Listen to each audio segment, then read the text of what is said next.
राधे राधे, जय श्री कृष्णा।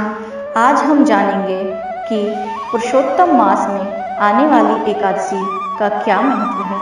अश्वनी मल मास की शुक्ल पक्ष की एकादशी को पद्मिनी या कमला एकादशी कहा जाता है। मल मास या पुरुषोत्तम मास में पड़ने के कारण इसे पुरुषोत्तम एकादशी के नाम से भी जाना जाता है। इस बार यह शुभ तिथि 27 सितंबर दिन रविवार को है। भगवान विष्णु का यह महीना बेहद पवित्र माना जाता है और इस माह में एकादशी का पड़ना विशेष संयोग है। इस व्रत को करने से महालक्ष्मी का आशीर्वाद भी प्राप्त होता है। शास्त्रों में बताया है कि 12 महीने में एकादशी पड़ती हैं। अगर आपने किसी भी एकादशी का व्रत नहीं किया है तो पुरुषोत्तम एकादशी का व्रत करने पर शेष सभी एकादशियों का व्रत का फल मिलता है। आइए जानते हैं एकादशी का क्या महत्व है। मल मास भगवान विष्णु का प्रिय मास है।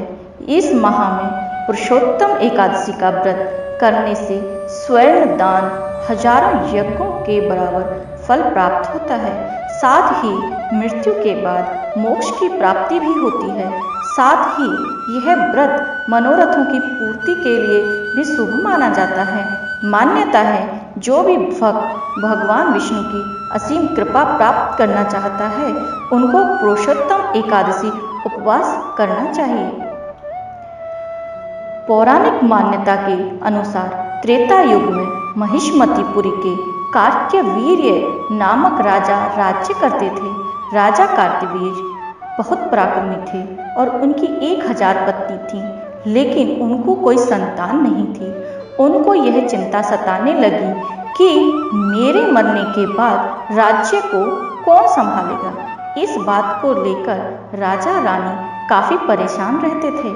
उन्होंने कई कठोर तप और धर्म कर्म किए, लेकिन कोई सफलता नहीं मिली। एक दिन रानी देवी अनसुईया से इसका उपाय पूछा। तब देवी अनसुईया ने मल मास में पड़ने वाली पुरुषोत्तम एकादशी व्रत करने को कहा। देवी ने बताया, मल मास भगवान विष्णु का प्रिय माह है। इस माह में पड़ने वाली पद्मिनी एकादशी का व्रत करने से सभी इच्छाओं की पूर्ति होती है। राजा और सभी रानियों ने इस व्रत को किया। एकादशी पारण विधि करते समय भगवान विष्णु प्रकट हुए। राजा से वरदान मांगने के लिए कहा। तब राजा ने सर्वगुण संपन्न अपराजित पुत्र की कामना की। भगवान ने वह वरदान राजा को दे दिया। कुछ समय बाद राजा के यहाँ एक पुत्र का जन्म हुआ, जिसका नाम कार्त्यवीर्य ने अर्जुन रखा। बताया जाता है कि पूरे संसार में इस जीतने वाला कोई बलवान नहीं था। यह बालक आगे चलकर सहस्त्रबाहु कार्त्यवीर्य अर्जुन के नाम से जाना गया। भगवान श्री कृष्ण ने युधिष्ठिर को एकादशी की महत्ता बताते हुए कहा कि मल मास में पड़ने के कारण यह एकादशी सबसे ज्यादा पवित्र और फलदायी होती है। राधे राधे, जय श्री कृष्ण।